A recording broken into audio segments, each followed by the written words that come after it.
போன வீடியோவில் ஓரெழுத்து ஒரு மொழி ஃபஸ்ட்டு 9 பார்த்தோமா. அடுத்த 9 இப்போ இன்னைக்கு பார்க்கலாம்.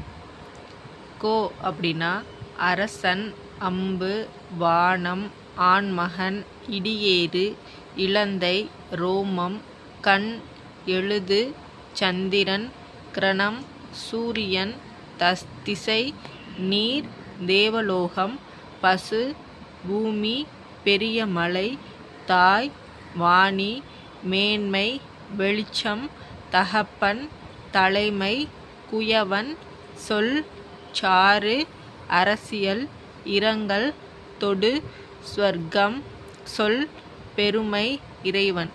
இதெல்லாம் கோ அப்படிங்கிற ஓரெழுத்து ஒரு மொழிக்குரிய மீனிங்.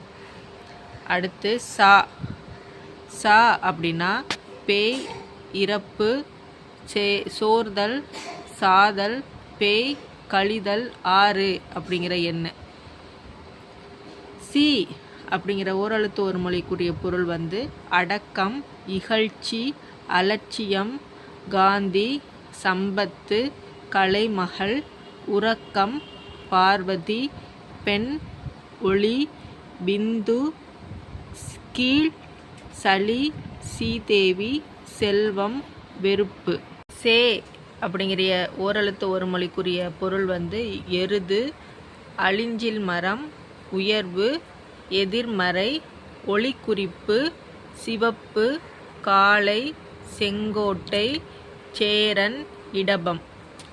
சோ அப்படிங்கிற ஓரெழுத்து ஒரு மொழிக்குரிய பொருள் சோனா, மதில், அரண், உமை, வானாசுரன், நகர், வியப்புச்சொல், உமையால், ஒளி.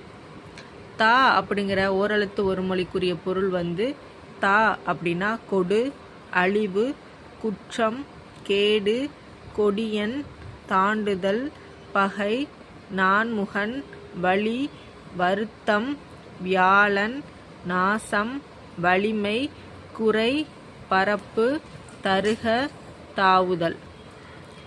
தீ அப்படிங்கிற ஓரெழுத்து ஒரு மொழிக்குரிய பொருள் தீ அப்படின்னா நெருப்பு, அழிவு, இனிமை, தீமை, உபாயவழி, நரகம், சினம், நஞ்சு, ஞானம், கொடுமை, ஒளி, விளக்கு.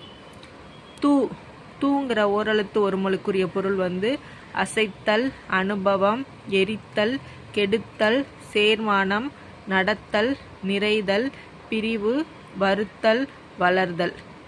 தூ அப்படிங்கிற ஓரெழுத்து ஒரு மொழிக்குரிய பொருள் சி, துத்தம், தூய்மை, வெண்மை,